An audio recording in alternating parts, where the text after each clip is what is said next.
something that is capable of dueling her in lane, not straight up losing. But in doing this, Cambodia are giving up another source of CC, which means they have zero lockdown against Lancelot and Harif. They might have a zero lockdown. They don't have much of the ground control that they need. But somehow, I kind of feel like with Vivian on the Grok again, they will be able to actually just have a really good moment to actually initiate with the tectonic charge, because we saw it already. It was really successful from the side of Vivian. So that's what we want to actually see again here, fighting off with Cambodia. But the question is for Team Cambodia, they have a way to slip away from every single grabs of Team Indonesia. But if they can slip off, they need to also survive the aftermath of it. The question is, can they do it? I don't know if it's possible. Lane priority is a little bit lacking here, and we'll see whether this Tamas is actually capable of holding their own. Either way, this is gonna be game number 2, ladies and gentlemen. Team Indonesia, one step away from qualifying to the upper bracket finals. Will last year's runner-up, Team Cambodia, finally be able to put a nail in the coffin and come out on top? Let's jump into the... Oh, that was a stolen orange buff! Very early on, Team Cambodia, unfortunately, just comes in for the infiltration.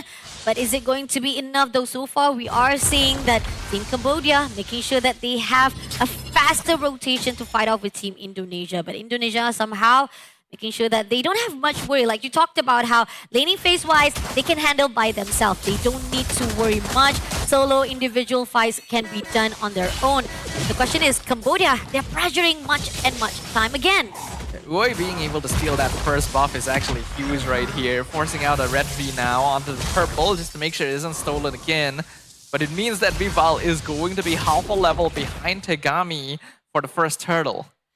First turtle indeed, and making sure that at least Tegami will have much more movement, much mobility, as well as power against them. That is what Cambodia wants to be assuring now. And at the same time, looking from all the stuns that have been pulled out by Team Cambodia, they're trying to hold off Indonesia's, making sure that they don't have much of rotation. See now, Cambodia doing a good job of holding the river. Tegami in some trouble, but the damage from Indonesia is not quite there yet. Vival is not level 4, so there's no risk of the Oge shadow kill. Indonesia knows that there is a EXP gap as well. It's going to be hard to contest this turtle, but not impossible. Revitalize used to keep Tegami topped up. Feathered airstrike to force the mid lane push. Turtle drop low. Tegami secures it. Throne of Ruin a little bit too late. Moshi now in the pit. Pops out that ultimate and forces Indonesia back. No casualty whatsoever. Just trying to actually contest for that turtle dance, but yet again, it's going to be a win. A little bit of win for Cambodia so far. Even with now, they're able to actually have more leeway, more leverage for their own economy, showing off that Cambodia is trying to turn things around. Cambodia has already started off pretty good. First turtle in their pocket, 1k lead. Moshi doing a good job of keeping Fumi Echo in lane with this Tamas pickup. As long as Cambodia can maintain the advantage, they should be able to handle not having direct lockdown. The fact that right now, as much as Moshi trying to actually push in, Fumieko will be able to stand on her own. But mid lane, prioritizing heavily. We do see a lot of the rotation comes in from Bao Bei as well as Wei, making sure that at least Vivian as well as Vival does not come into their rotation or even into their territory. And this is what Cambodia is trying to do. They control every movement of Indonesia. You can see they're looking a lot more comfortable now, rotating across the river. They can do it very confidently, very aggressively. And compared to before, Indonesia doesn't have as much freedom of trying to focus down one lane. Elan actually getting to play the game this time around. And the fact that right now, Team Cambodia, they have 30 seconds on the clock before the second turtle comes in. And Team Indonesia just trying to find a way, just push a little by little the minions, as well as looking for a way of how Cambodia is trying to move around this map.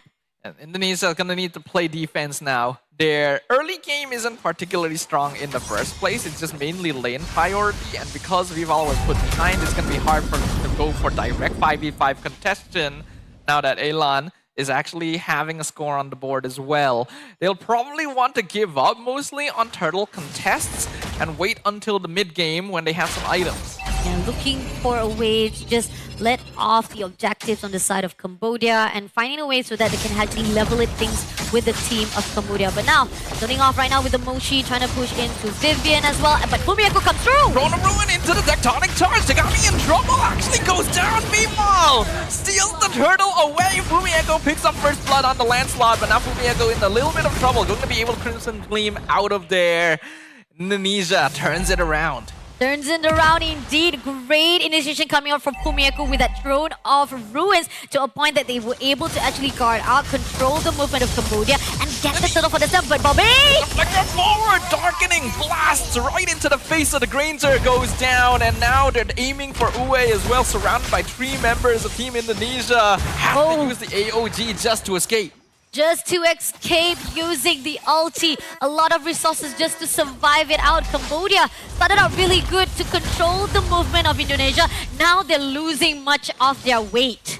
Sometimes you just need that one play to be the pace breaker. Yeah. To just control the tempo and reverse it in your favor. And Indonesia found the angle. Cambodia now going to be scrambling a little bit. They're going to try and swap lanes here to give Baobei an easier time. And look at how we are seeing that Team Cambodia still moving around together, trying to actually control the movement of Indonesia, yet they're faltering down now. Fumieko trying to find a way to actually break into the turret, but Balde is gonna not allow it. But here on out, Utarapan puts out and Moshi backs away. Yeah, Moshi's not really going to be able to hold this lane, so they're basically sacrificing the Tamus's farm in order to give the Granger a bit more space, which is understandable, but also not ideal considering that Cambodia were initially in control of the map. And the fact that they're trying to gang up against Fumieko, yet they are not able to do so now. Indonesia smells it and hears the whole commotion, and they're gonna actually try to back things up. Wave with the mighty swing doesn't cut off, but at the same time, Baobei just spamming every single skill to push away the team of Indonesia. Cambodia trying to engage, Federation comes out, and meanwhile, Vival has been hiding in the bush the whole time. Ogi Shadow Kill forces them fly away, but Elan still has the Quad Shadow inside. So Vival picks it up, gets the three-man tectonic charge! Tagami is blasted away. Solid Force comes out in the backline. His Shell is diving in. Will lose her own life, but does trade for Baobei. And Vival is still alive. Looking for Uwe now with Fumieko. Secures the kill on the Kacha. They'll find the bot tier 1. A little bit messy, but yet it is fruitful for the team of Indonesia. Shell just overextended right at the backline, but still, at least they got 4 kills for themselves and making sure that at least this third turtle will be in the hands of Team Indonesia.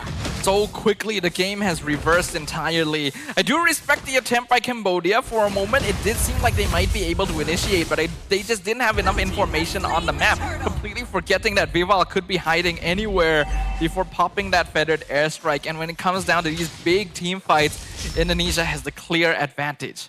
Cambodia, they need to step up just a little bit right now as they know things are getting even more heated up for the team of Indonesia. They're able to actually control the motion.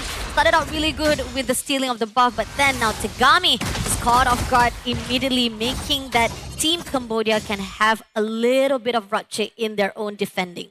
This is where you can see being forced into Tamus is starting to hurt Cambodia. Again, the lack of direct crowd control, especially reliable lockdown, means that Shell and Vival can just do whatever they want.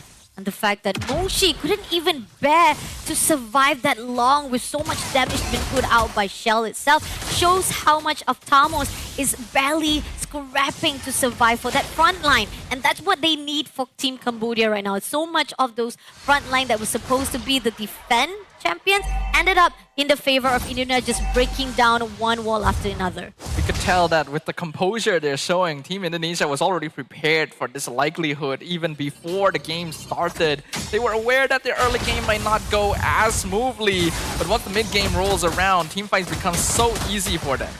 See, right now coming through from the backline! Vival with the Oki Shadow Kill, diving onto Tagami. Phantom Execution gets her out, but the Revitalize has been forced as well.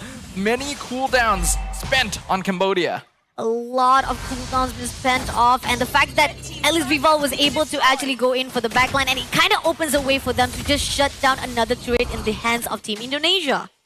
And right now, we can see that the aggression is really starting to ramp up. The gold lead is about 3k in favor of Team Indonesia, which is not the worst at this point. Conceal comes in from behind. They go in for the taunt. They're trying to burst down Fumieko. The flicker comes out, but the Alice is not able to escape. Cambodia finally finds one in return. Great opening coming up for Team Cambodia. A little bit of overextension extension, and that's the fact that Team Cambodia was able to utilize it. And now Team Cambodia trying to find a foot in the ground so that they can make sure to back things up. But this is going to be the first lot. They come through to actually go for the puncher, but doesn't beat anyone yet.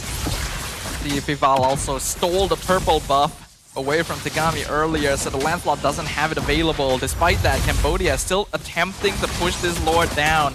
They saw Vival on the bottom half of the map. They're trying to blitz it, but they know they don't have enough damage for this. Moshi already poked down the half HP Feather Dare Strike, used as well. The taunt comes in, but the Grok flickers into the back tech charge. Malway has the flicker back to safety, but Aelan's not as lucky. Vival already executed the far side in the backline. Uwe gonna go down as well. It's a killing spree for Sini. Sini will eventually get shut down because of going too deep. They got me still trying to position to steal the Lord, but it's killing spree for Vival and a double for the Hayabusa. They pick up the Lord. They find everything. Balpe is the only one left standing, trying to escape. Just barely makes it back into the base. Barely escaping from the hands of Indonesia, but that's just not the double kill comes in for Vival. But with the Lord being taken out for them now, the game even started even more tougher for Team Cambodia. No matter how much they try to contest it out, this is where the fine line of they need to have the ground to defend the whole league. Yeah, this is where the snowball really starts going out of control already. We pointed out the issues in the draft, and I think Cambodia is now officially feeling it.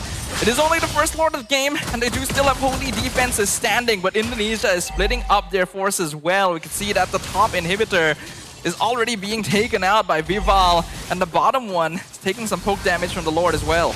The Lord will be taken out immediately. Great defense comes in, but then again, two holy defense already been break by Team Indonesia. And not only that, the buff will be stolen as quickly as possible. Safely, Indonesia has a lot of ground covered up. At the same time, it seems that Shell comes in! Shell dives in with the Salmon Force, nearly takes out Aelan. Aelan able to fly back into the base thanks to Revitalize. AOG comes in, only gets one knockup. Throne of Ruin also going to be used into the Winter Crown. Fumi Echo trying to stay alive. Animus Fusion. Dog with the Flicker Feather. That's why comes out. Uwe ends up being the first one down as Sini blasts the Gatar Kacha in the face. Vival comes in from the mid lane. Cambodia transitions to defending the wave. They will be able to keep their mid tower alive, but the waves are being synced up on the top and bottom, and this was fully intended by Team Indonesia. They'll get 2 inhibitors for free.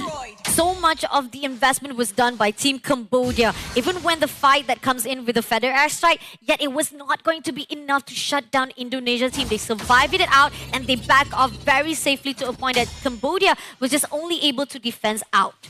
This is calm, calculated, textbook from Team Indonesia right now. The goal lead has grown out of control. Cambodia is too far behind, and their lineup isn't very well suited for defending the base, even with the artillery DPS. The fact that right now Team Cambodia still trying to find a loophole to fight off with Team Indonesia is not easy. Every time they try to step up, even the AOG just able to caught up one, and in the end it goes backfire with Indonesia comes through to shut them down for good. It's another case of a team just having too fast execution compared to their peers here.